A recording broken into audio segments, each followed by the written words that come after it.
Banim lepanecha, shalom al Israël. Banim lepanecha, shalom al Israël. Chaim tovim shalom. On est aujourd'hui vendredi le combien? Le Vav du mois de Tammuz et le 30 du mois de juin. C'est le dernier jour du mois de juin, non? Ben voilà, ça y est. On passe au mois de juillet. Mesdames, on compte sur vous pour nous protéger. Ayez pitié de nous et de nos yeux. L'homme est faible. Il a un Yetzer Hara que vous ne comprendrez jamais, parce que vous n'êtes pas des hommes. La reine, Terahamu, Rahamuni, Rahamuni, Nahamuni, Nahamuni. Bezrat Hashem, ayez pitié de nous, qu'on ne tombe pas en observant ce que la Torah nous a interdit. Aujourd'hui, on a dit vendredi, on étudiera un petit peu la paracha de la semaine, sur un sujet plus ou moins précis. Be'ezrat Hashem Yitbarach, Leilui Nishmat, Klodin, Chamisha Batoriyat Kuka, Alea Shalom, Zchuta Tegen Alenu, Shtitpalel, Alador Azeh. Il y a beaucoup de bonnes nouvelles grâce à Dieu. Il y a beaucoup de mariages, Brit Milot, Bar Mitzvot, femmes enceintes. Grâce à Dieu, il y a beaucoup de bonnes nouvelles. Des gens qui viennent d'acheter des maisons, des gens qui vont bien. De l'autre côté, il y a beaucoup de nouvelles très très difficiles qui viennent à nos oreilles, malheureusement, tous les jours. Des gens très jeunes qui décèdent, des maladies. Que cette étude, Be'ezrat Hashem, nous remonte le moral, qu'on soit tous bien dans la parnassa, dans la maison, dans la famille. Chose bizarre. Quand les femmes portent le kissouille et qu'elles sont religieuses, c'est le mari qui leur demande de l'enlever. Quand c'est le mari qui est dans la Torah, c'est la femme qui ne veut pas qu'il y soit. Des fois, c'est très méboulbal ce qui se passe en ce moment. Parashat Shavua, bien entendu, il faut acheter main pour tout le malade d'Israël. Amen. Yalla, faddal. Parashat Shavua et Parashat Chukat, comme on le sait tous. Chukat est une paracha un peu catastrophique au niveau de ce qui s'y trouve. D'abord, on y trouvera la mort de Myriam et de Aaron. On y trouvera une dispute qui va éclater, terrible pour le BR, parce que le puits de Myriam va cesser d'exister puisqu'elle est décédée. Donc on voit de là que quelqu'un qui apporte de la pudeur dans une famille est capable d'apporter, pas pour sa famille, mais pour un peuple entier, de l'eau. C'est la pudeur de Myriam qui, une fois morte, malheureusement, ne continuera pas de donner son BR. Donc c'est Moshe qui priera pour avoir ce BR. Il va se passer quelque chose que le Midrash va nous livrer. Ensuite, je viendrai m'attacher à un autre élément pour expliquer plus clairement de quoi est-ce que l'on parle dans cette paracha qui est en rapport justement avec la Chukat, c'est-à-dire Zot Chukat à Torah. On parle ici de la paradouma, comme on l'a expliqué hier, qui vient purifier l'homme. En quoi, Béhémet, un homme peut-il se purifier pour avoir tellement besoin de passer par toutes sortes de cérémonies religieuses et y voir plus clair? La réponse est claire, on le sait, elle est marquée dans les prophètes. Je retournerai votre cœur de pierre en cœur de chair. Ça veut dire que l'impureté par excellence, c'est quand on endurcit son cœur. Le premier homme de qui la Torah nous stipule que son cœur était dur comme de la pierre, c'est Pharaon. C'est-à-dire que ne lisons pas la Torah comme un livre d'histoire, mais plutôt de s'en imprégner pour nous-mêmes, à savoir qu'une personne qui endurcit son cœur, une personne qui a un cœur de pierre, automatiquement devient tamé. Besséder, on ne parle pas de celui qui va utiliser le processus d'endurcir son cœur par rapport à un interdit de la Torah. Par exemple, si un juif est avec une non-juive, et que cela l'entraîne un interdit, bien entendu, comme on le sait tous, alors il devra endurcir son cœur, ne pas devenir un cœur d'artichaut d'aimer toute personne, stam. Il y a des moments où notre cœur doit être ouvert pour notre épouse, pour nos enfants, pour la famille, d'être capable d'aimer chaque juif, mais il y a des moments aussi où on doit un peu fermer son cœur. La Toum'a sait se servir de l'élément de ce qu'on appelle un cœur de pierre, c'est-à-dire, et là je vais traduire dans les mots une fois de plus, un cœur de pierre signifie de descendre l'état d'homme à l'état d'animal. Je répète, avoir un cœur de pierre, c'est descendre l'état d'un homme, c'est-à-dire le niveau d'être un homme, au niveau d'être une pierre. D'accord? Une pierre, c'est quelque chose de dur. Mais ce n'est pas une chose qui a des sentiments, ce n'est pas une chose qui a de la compassion, il n'est ni empathique, ni quoi que ce soit, il est lui-même. En général, on s'en sert pour les choses dures, pour tuer, pour lancer, comme le font ici les Palestiniens qui nous jettent des pierres. C'est-à-dire que la pierre est symbolique d'une certaine façon de construction, si on l'utilise du bon côté. C'est celui qui s'est fermé son cœur là où la Torah nous le demande, des fois il faut savoir s'endurcir, même un peu pour l'éducation des enfants, des fois il faut savoir un petit peu être dur pour les éduquer, pour leur faire comprendre que tout n'est pas nanaki, c'est pas comme ça on claque des doigts, on dit Zetou et Nigmara Sipour, mais il y a surtout ce cœur de chair, comme on le sait dans la Gemara, dans Maseret Avot, où on nous dit ouvertement là-bas, dans la Mishnah Yud Dalet, Perek Bet, que Lev Tov, d'avoir un bon cœur, c'est la base sur laquelle on va construire tout le judaïsme et ne pas tomber dans le piège de ces philosophes juifs. Malheureusement, il y en a des philosophes juifs. D'être philosophe, c'est pas dangereux. Au contraire, c'est un bel habit d'une certaine façon de la pensée, mais ce n'est que l'habit, ce n'est pas le principal. Le principal, c'est Olam Ha'asya. Le principal, c'est de faire, c'est pas d'avoir des idées. C'est Naaseh d'abord, après Nishma. D'abord, fais ce qu'on te demande, après tu feras ta philosophie. D'abord, tu agis. Olam Ha'asya, comme le disait Manitou, puisque nous avons M. Lévy, spécialiste de l'étude de Manitou. D'abord, Olam Ha'asya, Manitou avait parlé souvent de ça, alors que c'était un grand philosophe de son côté aussi, ne l'oublions pas. Quoi qu'il advienne, comme le Rambam d'ailleurs, quoi qu'il advienne, la notion d'avoir un cœur doux, un cœur de pierre, ce sont deux notions qui ont été utilisées à mauvaise escient. Par exemple, les réformistes ou les gens qui ne sont pas pratiquants, sans les juger, ont basé tout leur judaïsme sur un bon cœur. Voilà. C'est le niveau de Coluche. Mais il n'est pas juif. Coluche avait un bon cœur, touche pas à mon pote, c'était un grand cœur, les restaurants du cœur, mais ça fait pas de toi un juif. Parce que ça aussi, les goïms le font, les chiots sont protégés par leur maman, les lionceaux par les lionnes, ils font du chesed. C'est pas ce qui fait de nous un juif. Le bon cœur dans le judaïsme, Lev Tov, ce n'est que les édifices sur lesquels je vais construire toute ma Torah. C'est-à-dire que si je veux construire ma Torah sur un édifice qui n'est pas un bon cœur, automatiquement toute ma Torah est falsifiée. Elle devient même un chilul Hashem. Mais si d'abord je travaille mon cœur, que je rends mon cœur doux, que je suis capable d'écouter, de comprendre, d'avoir de l'empathie pour l'autre, de la compréhension, de se mettre à sa place, c'est ça un bon cœur, d'être capable de donner. Alors automatiquement, oui, je vais automatiquement passer par ce biais-là de construire quelque chose de magnifique si j'ai rendu ce cœur, un cœur qui bat.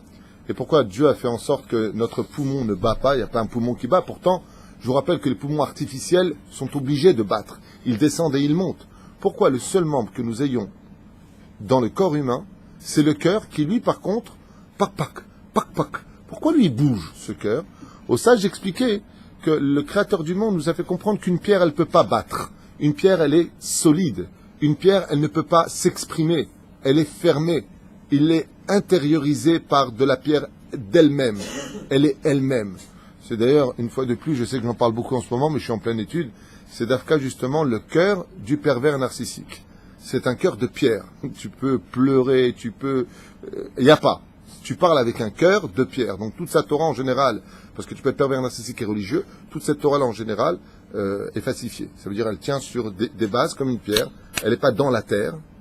Elle ne s'enfonce pas. Elle est basée sur une fausse manœuvre. Velachen, notre paracha, sachez-le, parle de ça. Elle parle du cœur de pierre et elle parle du cœur de chair. Il y a une grande différence entre les deux, d'où justement ce fameux épisode de la Paradouma. La Paradouma était capable, vis-à-vis des gens qui restaient sur leur position, d'être impurs.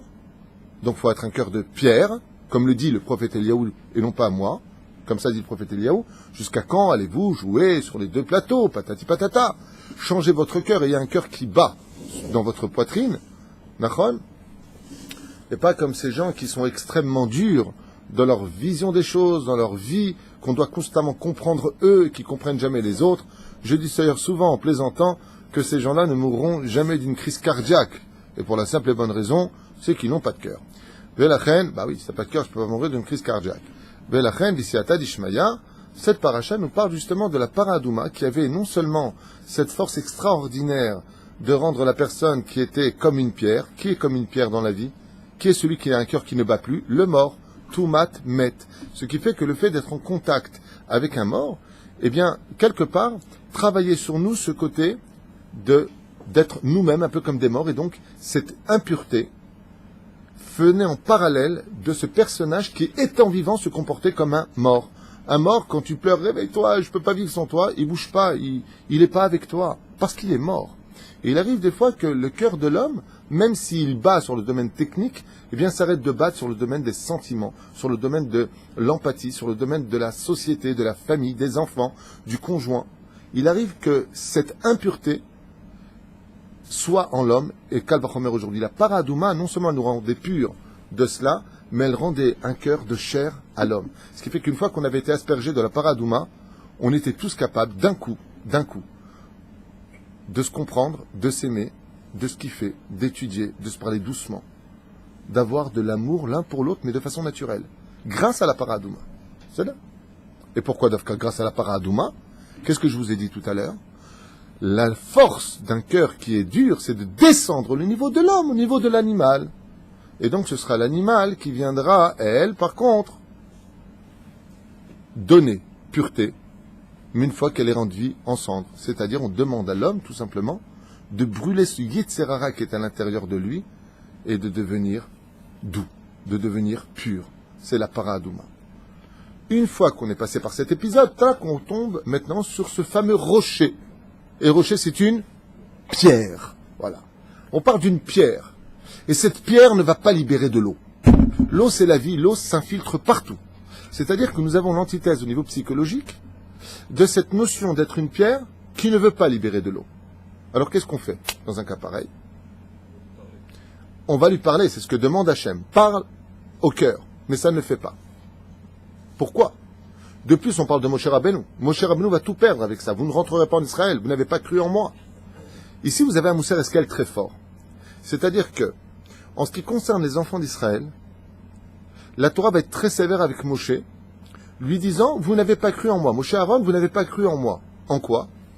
C'est qu'il nous est interdit, d'où l'importance de la chassidoute, il nous est interdit de critiquer le cœur du peuple d'Israël quand des fois on voit des hommes de pierre. C'est-à-dire que dans la fonction et l'âme du peuple, de la nation juive, peut-être à l'échelle individuelle, oui. À l'échelle nationale, en aucun cas. Parce que l'être humain juif se divise en deux dimensions. Il y a l'individu et il y a la généralité du peuple. Les deux sont un individu bifnatzman, c'est-à-dire pour eux-mêmes. C'est-à-dire que moi, toi, lui, tous autant qu'on est, nous sommes des individus. À l'échelle individuelle, tu peux tomber sur des Datan et Aviram. Tu peux tomber sur des cœurs de pierre. Mais à l'échelle nationale, le peuple d'Israël, même si tu le vois avec un cœur de pierre, tu peux le changer. Il faut savoir comment lui parler.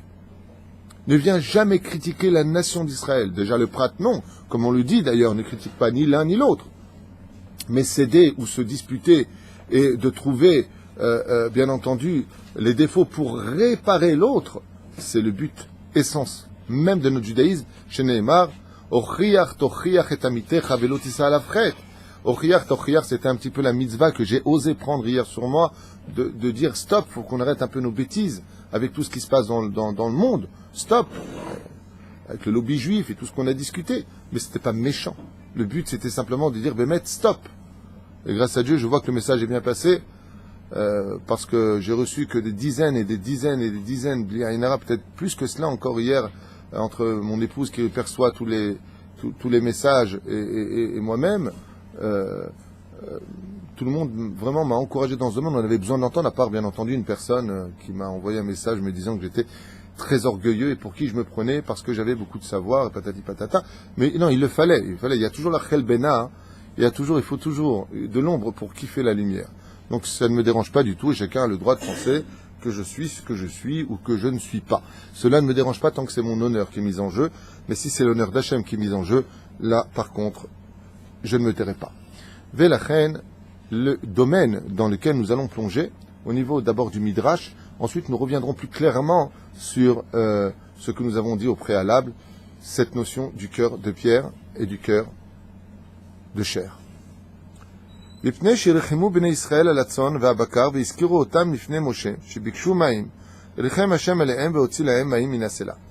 Midrash nous dit ici que les enfants d'Israël, pourquoi est-ce qu'ils ont commencé à manquer d'eau? Parce que, étant sortis avec énormément de troupeaux, on a un klal qui dit tu donneras à manger d'abord à tes animaux et seulement après tu te nourriras. Mais pour le boire, D'abord tu bois toi, après tu donnes à boire à ton animal, nous dit la Torah. Mais là, dans ce cas d'exception, dans le désert, avant que Myriam ne décède, ils ont donné toute l'eau en leur possession à leurs animaux qui avaient soif. Et donc, étant donné qu'ils ont eu pitié pour le côté animal, et que eux se sont retrouvés sans eau, Hachem a eu pitié d'eux, tout simplement. Hachem itgala le Moshe ou Aaron, chez Istatru be'oel mo'ed ve'amar la'em. Moshe est intervenu chez Moshe et Aaron et leur a dit en ces termes, Atem echartei hatzibur. N'oubliez pas que la grandeur d'un leader, n'oubliez pas que la grandeur d'un roi, d'un rave, c'est de servir son peuple. Non, parce que normalement, quand tu es en haut, toi, tu es servi par le peuple. Ben dans le judaïsme, c'est le contraire. Quand c'est toi qui es en haut de la pyramide, quand tu es sur le trône, c'est à toi de servir le peuple. C'est toi le mécharet du peuple. C'est là. Il leur dit, qu'est-ce que vous êtes en train de vous cacher dans la tente pour le moment en train d'étudier la Torah, alors que le peuple est en train de crever de soif dehors, leur a dit Hachem.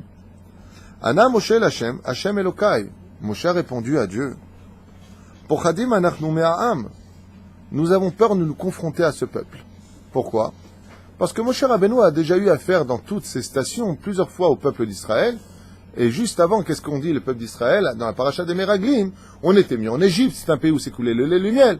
Ils ont été touchés parce que Moshe et Aaron ont un cœur. Et pourquoi est-ce que le Midrash nous dit ici quelque chose d'effroyable? Ils ont peur d'aller se confronter au peuple d'Israël. De quoi est-ce qu'ils ont peur, Moshe et Aaron, avant de sortir? Ils ont dit, tu vois pas qu'on ne tient pas le coup, maintenant on commence à craquer avec eux? Tu vois pas qu'on commence à les critiquer? Au niveau de la nation, on ne peut pas critiquer la nation d'Israël. En aucun cas. Parce que même si d'apparence on aurait un cœur de pierre, le cœur du peuple d'Israël est un cœur de chair. Au niveau de la nation, au niveau individuel, tu peux tomber sur des gens malades. Pour Khadim anachnu me'am, lula aynu maslichim livroach me'em, ayu solkim otanu ba'avanim. Il vient de dire directement, après l'épisode qu'on a lu juste avant, que si on pouvait les fuir, on serait déjà parti de l'autre côté. Pourquoi? On a peur de se faire massacrer avec des pierres. Regardez de quoi il parle. Les pierres, c'est une allusion. D'accord? La Gemara nous raconte comme ça, une allusion au cœur.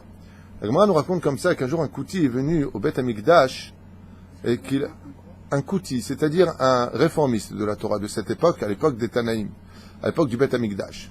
Et qu'est-ce qu'ont fait les enfants d'Israël? Étant donné qu'il a fait un interdit très grave de la Torah, c'était pendant la fête de Sukkot. Ils ont tous pris leur étrog et ils l'ont jeté dessus. Ils l'ont lapidé avec des étrogim dans le Beth Amikdash. La Gemara pose une question très intéressante et dit, qu'est-ce que ça veut dire, ils l'ont lapidé avec des étrogim? Quand on lapide, c'est avec des pierres. Eh bien, le étrog, si vous observez bien sa forme, a exactement la forme d'un cœur. Le Pérouche Adavar, le étrog est doux. On fait de la confiture d'étrog, et qu'est-ce que fait le étrog? Quelle est la ségoula, le remède du étrog en confiture? Femme enceinte. Ça veut dire que le étrog, quand ils l'ont lancé, voulait pas simplement dire, on veut pas t'éloigner. On veut que de toi sorte une naissance nouvelle de ta personnalité, quelque chose de positif. Tu es venu au Beth Amikdash pour faire un interdit. Tu es venu avec ton cœur à toi.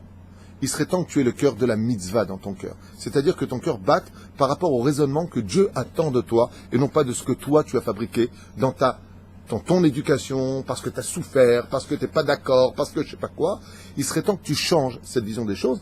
Et les Chachamim nous expliquent là-bas que la soi-disant lapidation des enfants d'Israël, quand ils ont jeté, ils l'ont pas jeté fort, hein, ils l'ont jeté comme ça sur lui, il s'est trouvé avec plein d'étrogues autour de lui. Ça touche à peine ses habits, et il s'est trouvé avec plein d'étrogues. Eh bien, les sages nous disent que ce Kouti, ce réformiste, a fait tchouva. Pourquoi? Parce qu'en réalité, ils l'ont lapidé avec quelque chose avec lequel on peut faire de la confiture, chose que tu ne feras jamais avec des pierres. C'est-à-dire quelque chose qui peut s'adoucir. Tu comprends?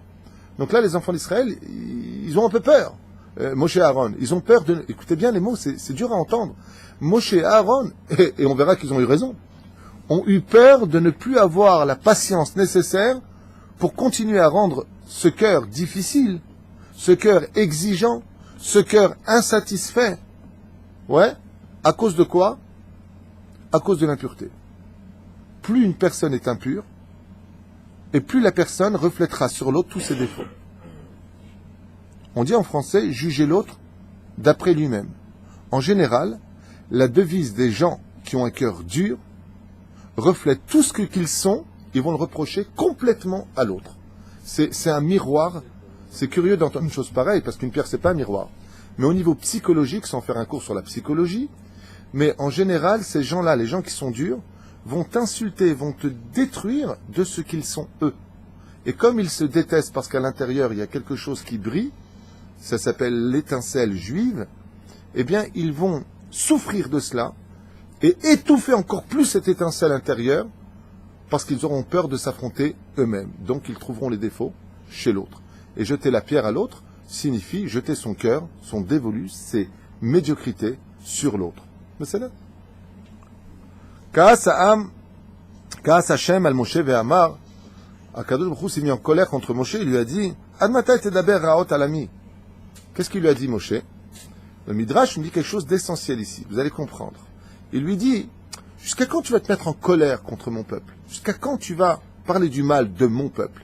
Encore une fois, regardez comment Hachem, même Eliyahu Navi Zachor Letov, quand il disait des vérités à l'échelle du peuple, a été violemment puni. Il lui a dit, Hachem, monte dans le ciel, t'es pas digne d'être un homme, tu vas descendre au niveau d'être un ange. Parce qu'on descend. Un homme, c'est plus qu'un ange. C'est là au niveau des hiérarchies.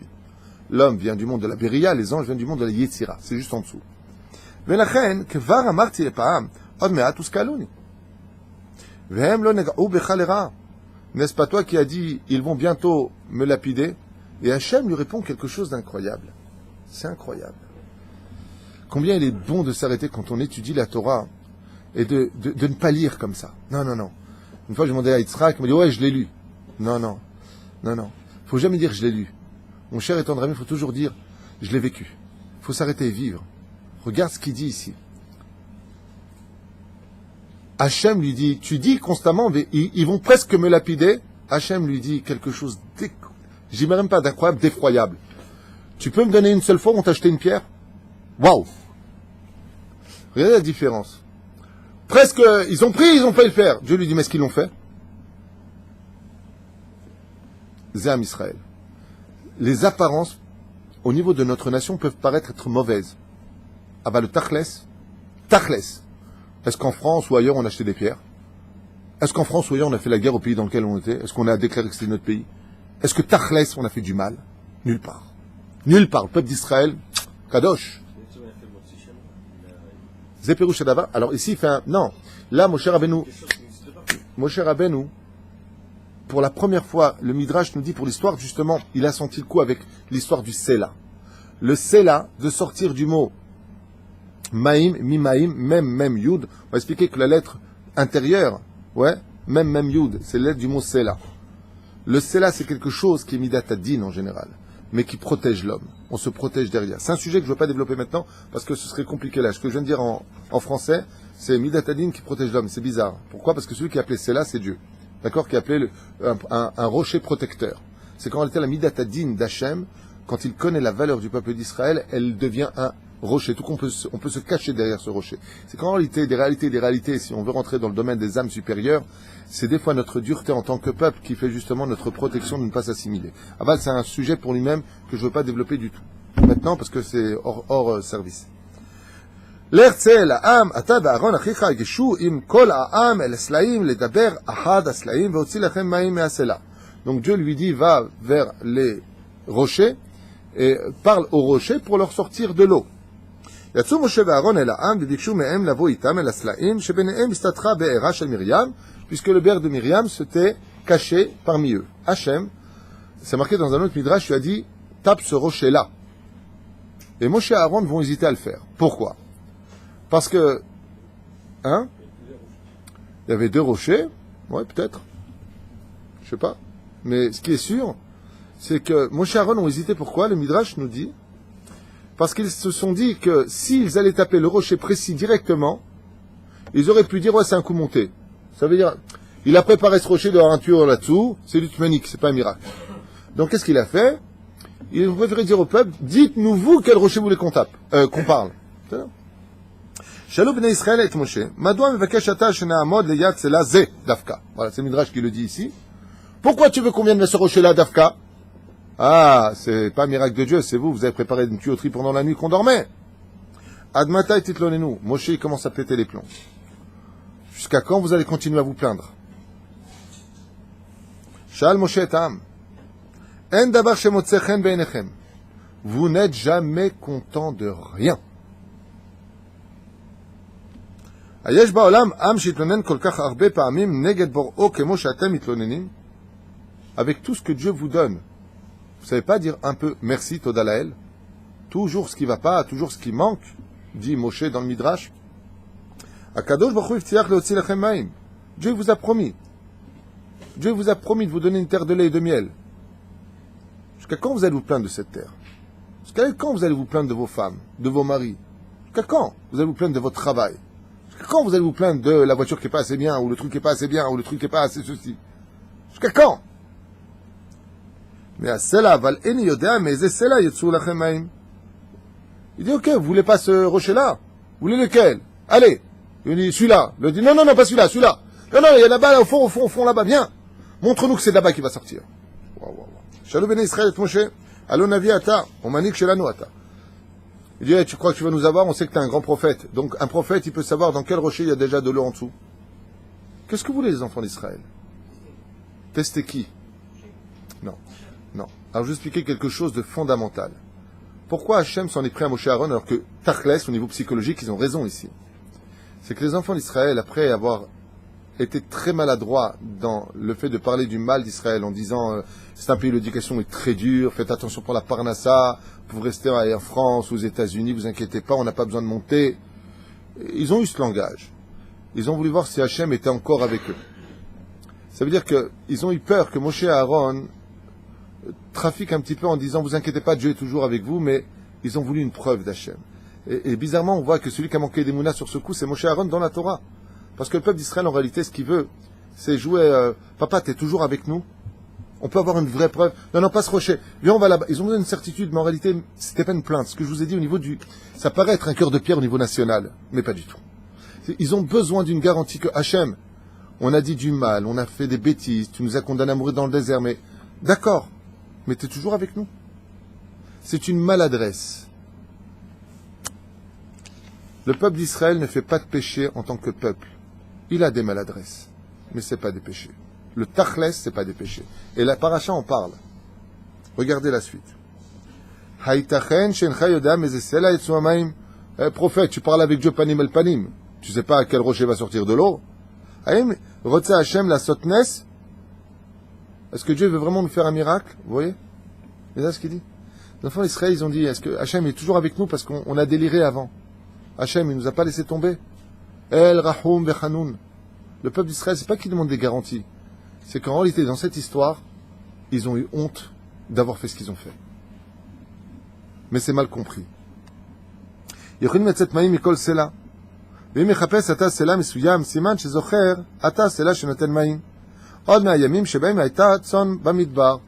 Et si toi tu viens directement vers ce rocher-là, c'est qu'apparemment tu sais que c'est le rocher de Myriam, tu veux ressortir le mérite de Myriam, tu vas nous refaire sortir de l'eau, c'est bon. Mais c'est pas une preuve que Dieu est toujours avec nous, puisque c'était déjà là avant la faute.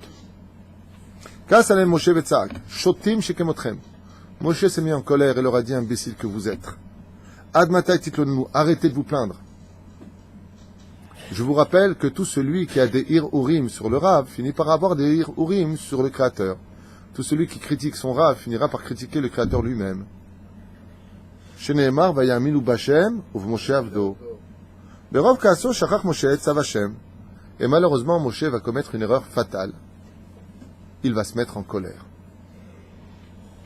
Et étant donné qu'il va se mettre en colère, il va oublier Bichla la raison pour laquelle il était sorti. Celle d'apporter de l'eau au peuple d'Israël. Erim et Mateu veika et asbo esela. Et au lieu de parler, même si on sait qu'il a parlé au rocher, mais le rocher n'a pas voulu sortir d'eau. Une des raisons pour cela, je vais vous dire la vérité, c'est très profond. Le pshat, c'est tout simplement que dans la colère, le créateur du monde ne donne pas à la nature d'obéir. Celui qui se met en colère perd sa chokhma, automatiquement. Mais c'est que Moshe, sachez quelque chose de très grand ici.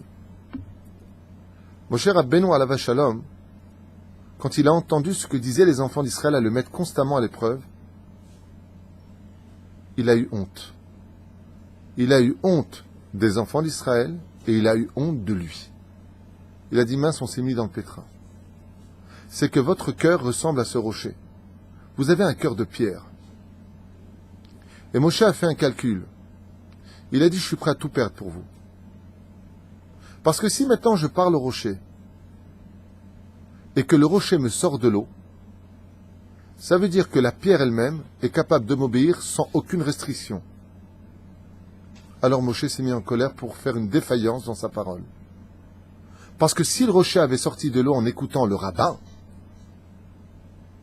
et que les enfants d'Israël ne cessaient de se plaindre au même moment, ça aurait voulu dire que le rocher aurait plus de valeur qu'un cœur de pierre juif. Et ça, Moshe ne voulait pas l'écrire dans l'histoire.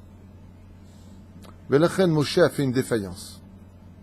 C'est-à-dire qu'il a préféré se mettre en colère pour perdre sa chorma et étant conscient que le rocher ne veut pas lui obéir, en disant, bon, si un rocher va m'obéir, c'est parce que je vais le frapper. Mais aux enfants d'Israël, d'Aber el Béné Israël, je vais leur parler. Parce que si le rocher avait obéi du premier coup, ça aurait fait une accusation vis-à-vis des 70 nations dans le ciel en disant, tu te rends compte, un rocher, une pierre dans le désert, elle obéit au rabbin, et le peuple d'Israël, il n'obéit pas à Moshe. Donc il a fait ce qu'on appelle un kal vachomer. Il a fait un anti-kitroug. Moshe s'est tout simplement suicidé pour le peuple. Je sais que je vais tout perdre. Moshe se met en colère. On dit que depuis Moshe dans l'humilité jusqu'à Hillel Azaken, Hillel s'est jamais mis en colère, Moshe se met en colère. Moshe s'est mis en colère parce que il a cherché en lui quels seraient les mots qui pourraient relever le peuple, quitte à ce que moi je meure. Et c'est ce qu'il fait ici.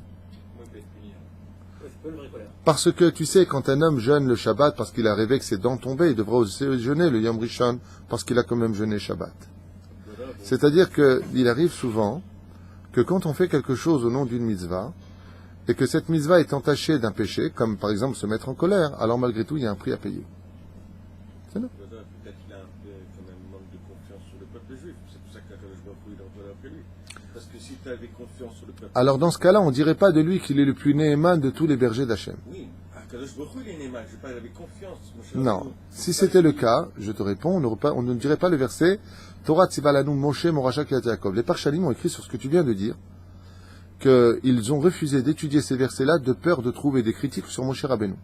Je répète, les Chachamim nous disent qu'ils ont eu peur d'étudier ces versets avec profondeur, de peur de se tromper et de donner des défauts à Moshe Rabbeinu. Parce qu'il est impensable que Moshe Rabbeinu puisse avoir des défauts qui ne soient pas en l'honneur du peuple. Moshe, quand il partira de ce monde, le Zohar l'appellera Ra'aya Me'emna, le berger fidèle. C'est-à-dire que quand on vient parler de Moshe Rabbeinu, chers amis, au niveau de la notion berger et mouton, c'est-à-dire guide et peuple, ouais, on l'appelle Ra'aya Me'emna, le berger fidèle du peuple. Ça veut dire que, justement, on vient de dire que Moshe Rabbeinu était un berger tellement fidèle au peuple d'Israël qu'il a tout fait, quitte à tout perdre lui, pour que le peuple d'Israël ne soit jamais accusé, et qu'on ne dise pas, tu te rends compte, il a parlé au rocher, il a sorti tout de suite de l'eau, mais quand il parle aux enfants d'Israël, allez étudier la Torah, arrêtez vos bêtises, ils mettent du temps pour le faire. Ou alors ils vont te renvoyer en disant, occupe-toi de tes affaires, ou t'es un orgueilleux, ou je sais pas qui, pas quoi, peu importe. Alors on préfère dire que le rocher, il est pire que le cœur d'un humain qui a un cœur de pierre. C'est toute la différence. Alors, Moshe Rabbeinu se sacrifie pour le peuple d'Israël. Pour le peuple d'Israël, ok. Et pour ça, lui, il a un prix à payer, il a été puni. Alors que Pinchas, il a fait pire, il a tué quelqu'un. En colère aussi. Excellente réflexion. Alors, on voit que Pinchas, lui, a été récompensé alors qu'il a carrément tué un juif, et 24 000 juifs sont morts, et le contraire. Il y a une grande différence entre demander de l'eau dans un désert qui est justifié et faire de la débauche, de coucher ensemble, devant un public comme un film porno qui défilerait devant tout un peuple. Et le Zohar nous dit, effectivement, tu as raison, Dieu a de la patience pour toutes les fautes, sauf la débauche. Donc, tu as raison de le dire. Là, il punit, et là, par contre, il récompense. Le salaire de celui qui est capable d'arrêter la débauche, de dire arrêtez l'homosexualité, arrêtez de ceci, arrêtez de cela, son salaire est que Dieu lui donnera le shalom. Venatati lo beriti shalom paracha de Pinchas. C'est toute la différence entre celui qui fait le shalom dans le peuple et celui qui retire le shalom du peuple. Le fait de retirer la débauche du peuple, c'est d'apporter tout simplement le shalom. Je m'explique clairement. Ce que je vais vous dire, ce n'est pas de moi. Quand un gugus sur terre, je parle de moi, le gugus. Moi, j'ai pas de problème qu'on m'appelle l'orgueilleux, le comique, le gugus. Comme j'ai dit hier soir à mon épouse, tant qu'on m'insulte moi, ça ne me touche pas. Pourquoi ? Parce que peut-être qu'ils ont raison, peut-être qu'ils ont eu des défauts chez moi que je dois arranger. J'en sais rien, mais c'est mon honneur personnel qui est mis en cause et ça ne me dérange pas. Là où ça me dérange, c'est si c'est l'honneur de la Torah ou d'Hachem ou du peuple. Oui, là j'interviendrai, c'est sûr. Maintenant, pourquoi je te dis ça? Tout simplement parce que dans le ciel, quand on fait des choses qui sont aussi graves que ce que font les réformistes, ce que font tous ces gens qui falsifient l'histoire de notre peuple et la Torah ancestrale qui traverse toutes les générations. Dans le ciel, il y a des choses terribles qui se préparent qu'on appelle des décrets. Quand un Gugus sur terre remet en question les choses, le créateur du monde dit « Attendez, il y a peut-être un espoir !» Bemakom she'en ish tishtadel yot ish. Si quelqu'un prend sur lui, quitte à se faire insulter, de dire « Arrêtez vos bêtises !» et qu'il prend ce risque, dans le ciel, enfin quelqu'un qui est prêt à bouger. Attendez, peut-être que ça va changer quelque chose. Le fait de faire des remontrances intelligentes aux autres arrête les décrets terribles dans le ciel. Mais c'est là. Donc c'est ce qui se passe. Pourquoi est-ce que Pinchas, dans le cas échéant, Dieu lui dit Kol hakavod, Isharko, ce que tu as fait? Parce que c'est tout le peuple qui aurait dû être exterminé à ce moment-là. Mais Pinchas est intervenu en disant les Ma'adavar domé, c'est comme un père qui est fou de colère contre son fils parce que vraiment, cette fois-là, il a exagéré dans tous les domaines. Et là, à ce moment-là, c'est la maman qui est juste à côté qui donne une tape très forte sur la cuisse en disant « Arrête de répondre à ton père !» Alors le père, lui, se calme. Parce qu'il a vu quelqu'un faire quelque chose à sa place, défendre son honneur. La mère a tapé un coup. Pinchas, ce serait l'image de la mère qui vient et dit au peuple d'Israël « Ça suffit maintenant, hein ?» Alors Dieu, il dit « Kol hakavod, j'ai plus besoin de venir. J'ai plus besoin de me fâcher. »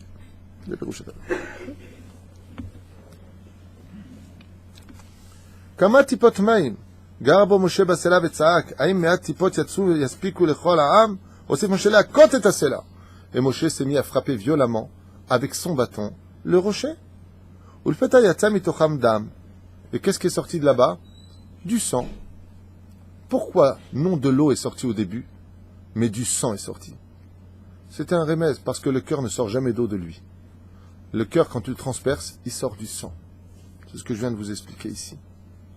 Moshe, à travers le fait d'avoir frappé le rocher, était en train de frapper sur le cœur de Pierre.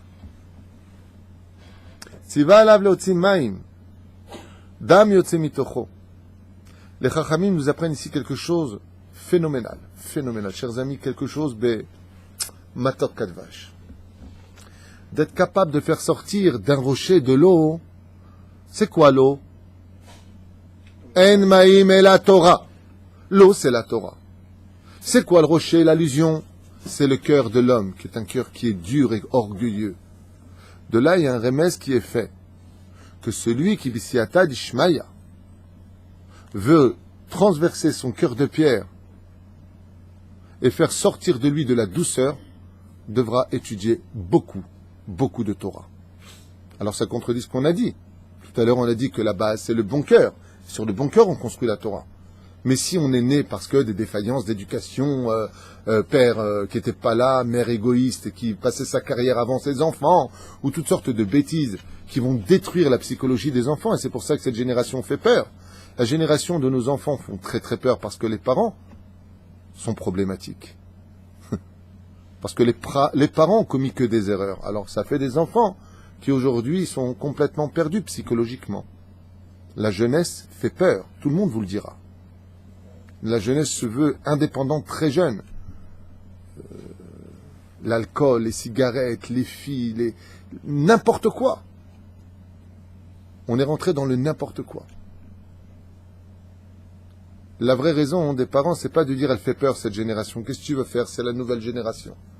Non. Le problème, c'est toi, papa et maman. C'est l'éducation que vous avez donnée avec vos nerfs, avec prendre vos enfants pour les psychiatres, c'est vous le problème. Quand je dis c'est vous, c'est moi, c'est les parents le problème. Nous, les parents, nous sommes le problème. Si on avait éduqué nos enfants comme la Torah nous le demande, avec de la Torah, sans critiquer les rabbanim à table devant les enfants, de toute façon les rabbanim. Après tu dis à ton fils, va à la synagogue. Mais si on a eu un mauvais guide, on n'a pas eu des rabbanim comme il fallait. C'est pas le problème de tes gosses. Le jour où tu te réveilles, si tu as eu un mauvais guide qui t'a arnaqué toute ta vie, c'est pas le problème de tes enfants, c'est ton problème. Et la grandeur d'une personne qui est saine d'esprit, c'est celui qui sait régler ses problèmes sans les faire subir aux autres. Ça, c'est quelqu'un de grand. On a tous des problèmes, on a tous eu des histoires. Mais la grandeur des enfants, passe avant nos propres problèmes. C'est pour ça qu'il faut savoir, avant de rentrer dans une maison, laisser tous ces problèmes derrière la porte. Parce qu'à la maison, les parents, c'est le soleil et la lune des enfants. S'ils ne brillent pas, s'ils ne s'aiment pas, s'ils ne kiffent pas, s'ils ne savent pas donner l'harmonie qu'il faut, qu'est-ce que tu veux que les enfants enregistrent? Tous les chachamim sont d'accord pour dire qu'un enfant, c'est une cassette vierge. Ce que tu enregistreras, c'est ce qui les atteindra dans l'avenir. La reine à Adam Tzachlizer. Non. Alors écoutez bien. Pourquoi donc il sort du sang? Simplement faire allusion à cela. Parce qu'en réalité, la Torah est la seule source qui peut rendre une pierre de la chair. Il y a une très belle histoire qui m'a été envoyée par un ami, hier matin de bonne heure, qui m'a été renvoyée d'ailleurs par le Rav Gobert, que Dieu le bénisse. Alors que je lui ai dit, je connais cette histoire, je l'ai déjà écoutée, et je voudrais vous la partager parce que justement elle parle de ça, du cœur de pierre au cœur de chair. Ken Kacha. On parle d'un très très grand tzaddik qui malheureusement a subi 6 années de Shoah, qui était dans les camps de Treblinka, qui a souffert comme aucune parole ne serait capable de la définir, qui s'appelait Rabbi Gershon, j'ai peur de mal prononcer, Livman, ou Livman. Il a vécu la Shoah dans des conditions qui ont été inhumaines, avec des SS au cœur de pierre, s'ils avaient bichlal un cœur. Ses souffrances ont été si grandes. Lui qui était rentré là-bas avec toute sa yeshiva, ils avaient été emmenés dans les camps de Treblinka à souffrir une mort incommensurable. Ce qu'ont vu leurs yeux, aucun film d'horreur ne serait capable de le reproduire. Aucun. Mais par un grand miracle, il a, Baruch Hashem, été capable de sortir des camps de la mort et il est parti en France, ou s'est installé à Paris, ou en province, je ne sais pas. En tout cas, il était en France. Et une fois être remis de cette terrible situation de la Deuxième Guerre mondiale, la première chose qu'il a voulu faire, c'est créer une yeshiva. Pourquoi? Parce qu'il partait du principe que si dans ce monde, il y avait si peu de cœur, c'est tout simplement parce qu'il n'y avait pas assez de Torah. S'il y avait plus de Torah, il y aurait plus de bon cœur. En ma'im et la Torah. Seulement voilà, à cette époque-là, on est après-guerre, il n'y avait pas de notion de donation pour créer des yeshivot à cette époque, pas du tout, bien au contraire. Une grande partie des gens s'étaient assimilés, avaient fui, ne voulaient plus entendre parler du judaïsme pour certains, d'autres s'étaient renforcés. Chacun, avec son expérience, avait fabriqué d'une certaine façon l'avenir de sa propre personne et de celle de ses enfants. Tu vas t'appeler Christian, tu vas t'appeler Christine, pas de circoncision. Pour certains et d'autres s'étaient renforcés comme le Rav ici présent, qui avait créé cette yeshiva. Et il raconte comme ça, qu'il a entendu parler d'une association juive de cette époque qui s'appelait Adjoun. Joun, c'était le nom de cette association en France, qui avait été créée par des juifs et qui possédait énormément de fonds, puisque toutes les personnes de cette époque envoyaient leur argent à Joun, qui était une association qui était là pour aider les juifs à se reconstituer, à s'installer, bibliothèque, livres, études, bourses pour l'université, afin d'enjoindre des métiers professionnels et un avenir pour les Juifs de France de cette époque. Qu'est-ce qu'a fait le Rav? Il est parti voir donc le président et il lui a demandé tout simplement d'où venait l'argent. Il lui a dit l'argent, il vient des Juifs qui envoient leur argent chez nous. Il leur a dit alors dans ce cas-là, il faudra nous donner aussi à nous de l'argent pour la yeshiva, car des Juifs étudient la Torah. Et le président de cette association, qui s'appelle Joun, s'est mis dans un état de colère terrible. À quoi servira votre Torah? À quoi ça sert une yeshiva? À quoi ça sert toutes ces bêtises? Moi, je veux construire des hommes qui auront un métier, des hommes qui sauront quoi faire de leur vie, des hommes qui auront un titre au-dessus de la tête, et pas des hommes qui se balanceront sur une chaise à étudier des choses ancestrales qui ne servent à rien. Et dans un état de colère, il lui a dit, écoutez bien ce que je vais vous dire. Moi, après ce que j'ai vécu dans la Deuxième Guerre mondiale, le côté humain, le côté fraternel, le côté Torah, je n'y crois pas. Alors je vous demanderai de quitter mon bureau parce que vous n'aurez rien. Et il l'a salement jeté à la porte. En descendant les quelques marches de Rav Gershon, Zecher Tzadik V'Kadosh Ivracha, descendit quelques marches et puis il a décidé de remonter. En arrivant au dalpak de la secrétaire, vous savez, au bureau de la secrétaire, il lui a dit « J'aimerais reparler au président. Est-ce que je pourrais lui parler quelques instants ?» La secrétaire se leva, alla voir le président, et le président lui cria dessus « Je ne veux même pas voir son visage, qu'il parte d'ici. » Alors il ne bougea pas du hall d'entrée. Et il lui dit « Dites-lui que je veux absolument lui parler, juste lui parler, j'attendrai pas de réponse. » Et il s'y opposa, farouchement. Alors elle lui dit « Mais dites-lui que je ne demanderai pas d'argent. Je veux juste lui raconter quelque chose. Et je partirai, il ne me verra plus. » Alors pour se débarrasser de lui, le président lui a fait un signe de la main. « Viens vite et repars vite. » Il lui a dit « Je voudrais vous raconter quelque chose. Moi, je suis né d'une famille religieuse et très pratiquante. Quand les SS sont rentrés dans notre ville, ils m'ont emmené moi et tous ceux qui avaient des péotes et des kippotes sur la tête. On a été jetés dans un camp. Il lui donne le nom du camp. Nous étions dans tel baraquement. Il lui donne le numéro du baraquement. Le président regarde comme ça et lui dit « Alors ?» Il lui dit « On travaillait la pierre. On travaillait pour construire et redétruire ce que l'on faisait. Leur but était de nous épuiser moralement, pour qu'on meure d'une mort lente. Mais le pire restait à venir. Une fois par jour, on nous donnait un bol de soupe, qui était tout petit, un petit bol. Mais ce n'était pas un bol de soupe. Il y avait juste un tout petit peu d'eau dedans, avec du sel, c'est tout. Ni légumes, ni pommes de terre, ni épluchures de légumes, il n'y avait rien d'autre. Seulement voilà, le jeu des SS était qu'on creuse un trou de 6 à 7 mètres de profondeur, un grand trou. Et quand venait l'heure le soir épuisé d'aller manger, ou plutôt d'aller boire ce bol avec de l'eau et du sel, eh bien, ils déposaient notre bol en bas du trou. Ce qui fait que nous avions des échelles pour descendre, chercher notre bol et épuiser, fouetter, humilier, détruit moralement. On devait chercher notre bol à 7 mètres de profondeur sur une échelle et on devait monter notre bol en haut. Quand on arrivait en haut, plus de 2/3 du bol était déjà renversé. Tellement on était fatigué, on avait peur de tomber. Parmi nous, dans ce camp-là, se trouvait un vieillard. Un vieillard qui attendait la mort comme la Géoula. Il voulait plus vivre. Alors moi et mes compagnons, on faisait tout pour lui donner la vie, tout. On lui faisait de le faire rire, on le faisait descendre avec nous dans les échelles, on les mettait les unes à côté des autres et on essayait de le tenir pour qu'il descende prendre son bol. Mais on n'avait pas le droit de les boire en bas. Il fallait automatiquement les remonter, sinon on était fusillés.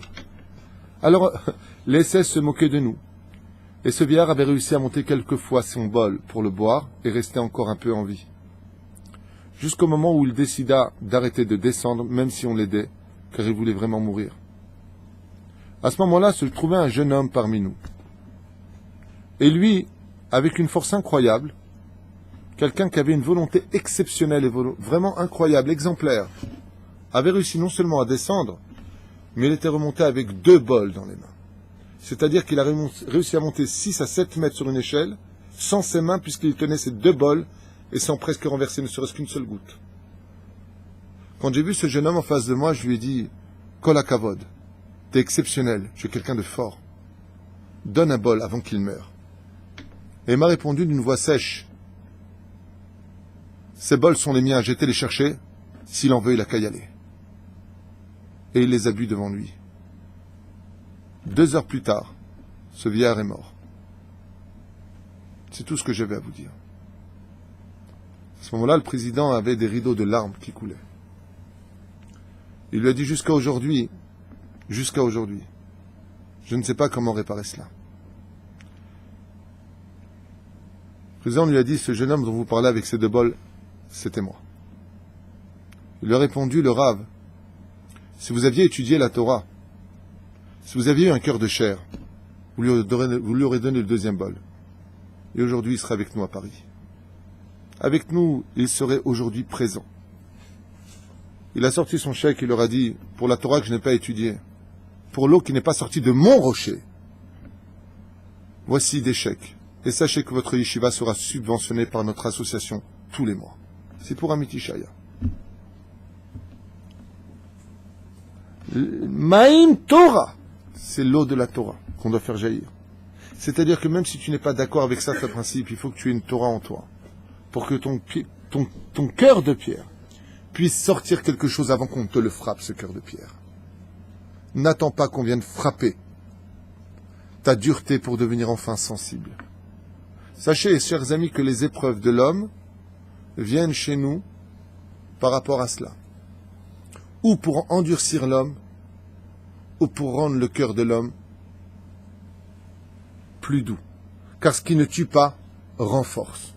Mais que tu te renforces ou que tu t'adoucisses, il faut que ce soit l'honneur d'Hachem. Tout alpi Torah. Tout selon la Torah. Hier soir, le Rav Eliyahu Chazan, on m'a envoyé cette vidéo très sympathique de Torah Box. Torah Box fait un travail merveilleux. Je les encourage vraiment pour ce qu'ils font kol hakavod.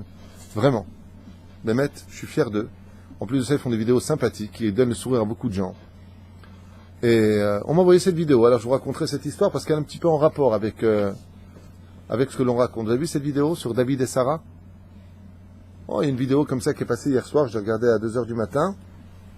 Je me dis pourquoi pas la raconter. Il s'agit d'un homme et d'une femme qui ont eu le mérite de se marier, passer sous la choupa, David et Sarah. Et malheureusement, après un certain temps, et n'ayant pas eu d'enfants, ils sont partis voir des médecins, des spécialistes. Et ils se sont rendus compte que David, le garçon, avait un problème et qu'il ne pourrait jamais avoir d'enfant. Sa semence était morte. C'est-à-dire qu'elle n'avait pas de vie. La semence est là, ça s'appelle en français tiré à blanc. La semence est blanche. Il n'y a pas de semence. Étant désespérée, cette femme au cœur de chair a dit à son mari, écoute, si Akadosh Baruch Hu nous a fait nous unir, c'est pas pour rien. De l'autre côté, on ne peut pas avoir d'enfant. Alors qu'est-ce qu'on fait?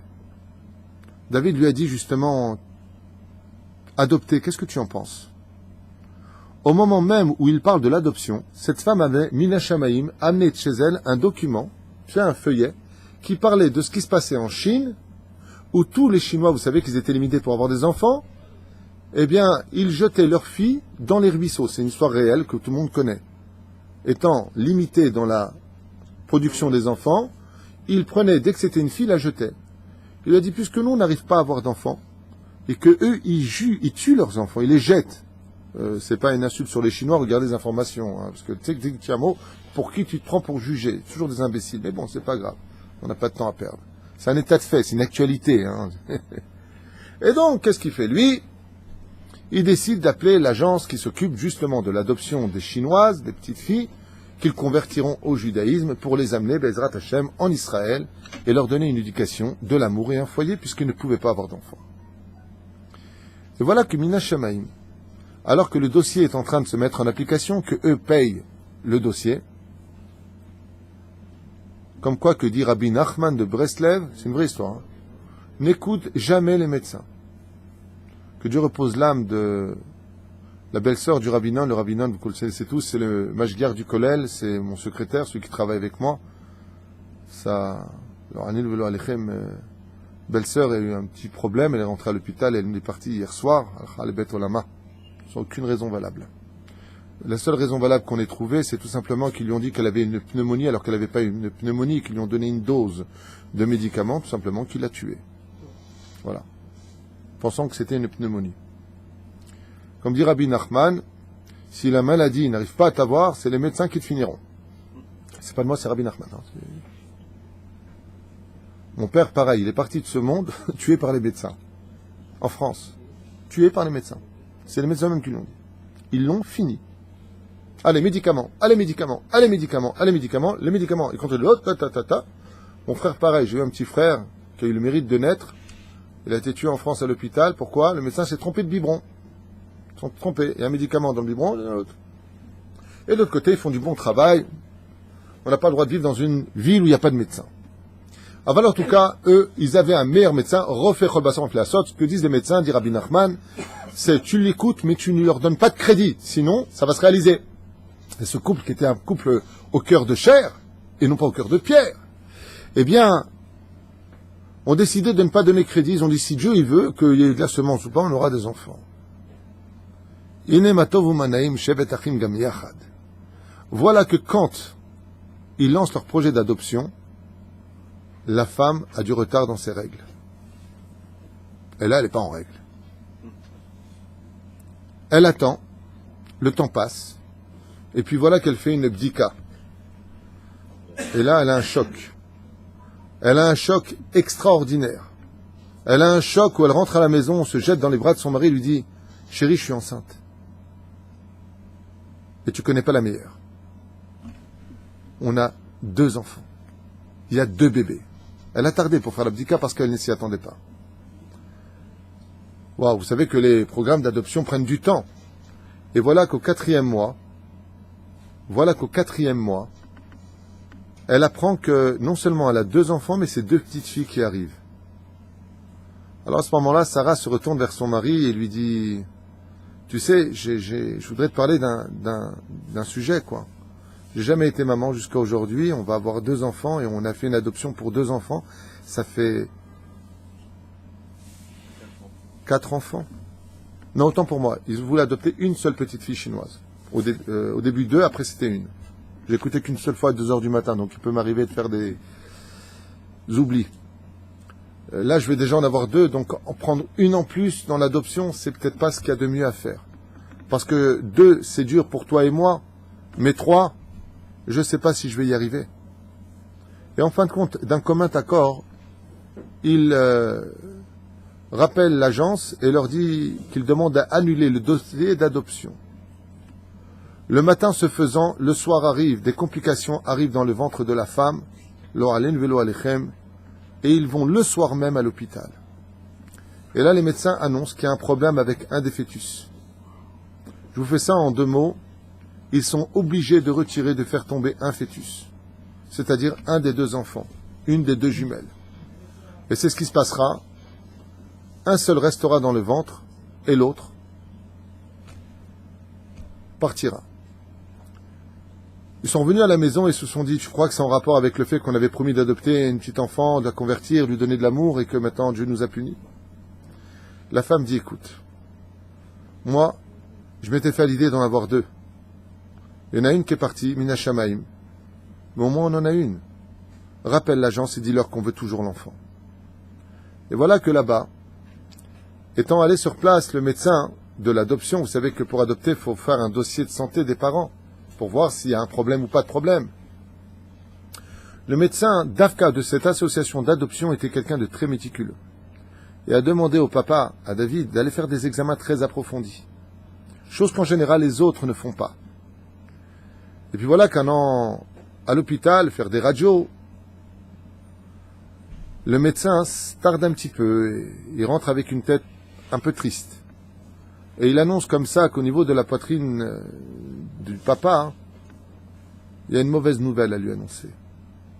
Alors David, n'étant pas avec sa femme, lui dit, dites-moi la vérité, qu'est-ce qui se passe? Qu'est-ce que vous avez vu chez moi? Il lui a dit, écoutez, vous êtes fort ou vous voulez qu'on prenne des gants? Il lui a dit, non, dites-moi clairement la vérité. Il lui a dit, à mon humble avis, la tumeur que vous avez au niveau du thorax vous donnera à peu près 3 mois maximum pour vivre. Il éclate en larmes, bien entendu, il est comme un fou. Il ne compte pas le dire à sa femme, il le cache, mais à peine arrivé déjà à la maison, qu'il reçoit un coup de fil, on lui demande de revenir. Il lui a dit, écoutez, cher ami, c'est un miracle, j'ai quelque chose à vous dire. Sachez que si vous n'étiez pas venu aujourd'hui, maintenant, il y a quelques heures ici, à l'hôpital, vous seriez venu hier, on l'aurait mal décelé. Vous seriez venu demain, c'était trop tard. Mais la mesure de votre tumeur peut être opérée par le professeur immédiatement. Il a été opéré, il a été sauvé. Quand ils sont retournés à la maison et qu'ils ont adopté cette petite fille chinoise, ils ont raconté comme ça à propos de l'adoption. Donc tu vois la photo dans... Le Rav Eliou Chazan rapporte la photo de la petite chinoise avec la petite fille qui est née en même temps, ces deux enfants. Il raconte comme ça, Sarah, comment Akadosh Baruch Hu il fait les choses. D'un côté, on lui dit qu'il ne peut pas avoir d'enfants, c'est formel. D'un côté, oui, il a des enfants. D'un côté, ils ont 2 enfants, mais l'adoption, en fin de compte, est annulée.